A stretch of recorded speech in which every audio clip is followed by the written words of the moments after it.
हिंदी साहित्य संस्था अमरावतीच्या वतीने हिंदी दिवसानिमित्त रविवारी 14 सप्टेंबर रोजी महाविद्यालयीन विद्यार्थ्यांसाठी काव्य स्पर्धेचे आयोजन करण्यात आले।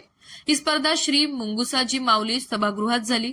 या प्रसंगी अध्यक्षस्थानी होते नरेंद्र देवरणकर, निर्दोष प्रमुख अतिथी म्हणून साहित्यिक सतीश तराड, डॉक्टर श्यामप्रकाश पांडे तसेच सांध्य दैनिक प्रेरणा पुंजचे संपादक अनिल शिवराज मुनोत उपस्थित होते।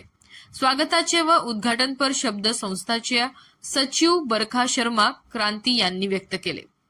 स्पर्धेत एकूण 17 विद्यार्थ्यांनी सहभाग घेतला। हिंदी विभागात प्रथम पारितोषिक कॉलेज, दुसरे श्रेयश सांगून वेडे विदर्भ महाविद्यालय आणि तिसरे पारितोषिक नेहा मल्ल हिला मिळाले।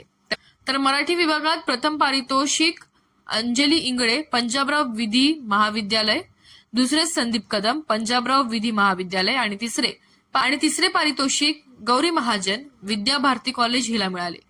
विजेत्याच्या विद्यार्थ्यांना स्मृतिचिन्ह, प्रमाणपत्र व पुष्पगुच्छ देऊन गौरविण्यात आले। तसेच सर्व सहभागी विद्यार्थ्यांना प्रमाणपत्र देऊन प्रोत्साहन देण्यात आले। कार्यक्रमाला साहित्य, शिक्षण व पत्रकारिता क्षेत्रातील अनेक मान्यवर उपस्थित होते। अतिथींनी हिंदी भाषेचे महत्त्व अधोरेखित करताना नवकवी आणि नवलेखकांना प्रोत्साहन देणे हीच सप्तरंगी संस्थेची ओळख असल्याचे सांगितले।